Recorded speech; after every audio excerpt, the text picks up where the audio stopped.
সেখানে উপস্থিত ছিলেন 3 থেকে। সন্ধ্যায় গেছে লাশ, কিন্তু আক্রমণ শুরু হলো লাশ পৌঁছানোর পর 8টা থেকে প্রায় ভোর 3টা অব্দি লাগাতার। পর্যাপ্ত পুলিশ ছিল, কিন্তু ঘটনাগুলো আটকাতে পারল না। কেন? কারণ শুধু অফিসার থাকলে হয় না, জওয়ান থাকলে হয় না, হাতে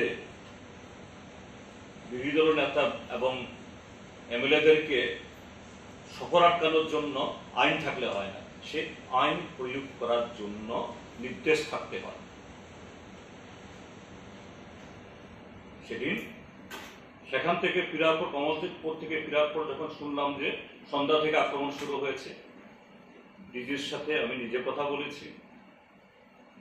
আমাদের প্রাক্তন মুখ্যমন্ত্রী মানিক সরকার, মুখ্যমন্ত্রী ডক্টর মানিক সরকার কথা বলেছেন।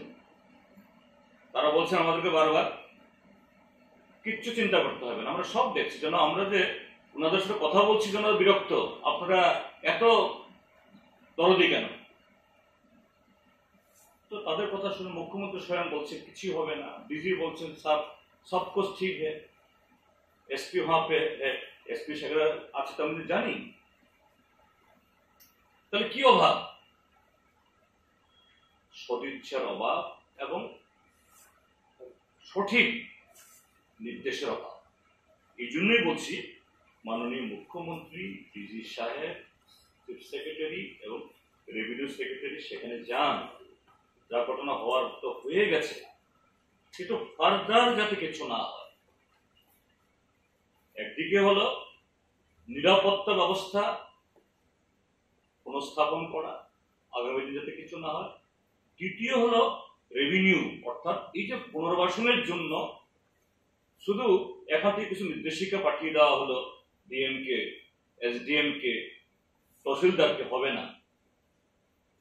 চিফ মিনিস্টার নিজের চোখে এই ডেভাস্টেশন যে কি দেখে আসে। আরেকটা বিনম্র আবেদন হল, আজকে একটা পত্রিকা লিখেছে বামগ্রাসের নেতারা কন্ডা ছড়াতে গিয়ে দাঙ্গার উস্কানি দিচ্ছে। আমি অত্যন্ত বিনয়ের সাথে এই পত্রিকার মালিক, সাংবাদিক, এডিটরকে বলব, কমিউনিস্ট পার্টি কখনোই এই ত্রিপুরাজ্যে এই জাতীয় ঘটনায় সবচেয়ে বেশি যদি কেউ ত্যাগ স্বীকার করে কমিউনিস্টরা। কমিউনিস্টরা নিজেদের জীবন বাজি রেখে শান্তির জন্য, সম্প্রীতির জন্য লড়াই করে, আজকেও করে, আগামী দিনে করবে।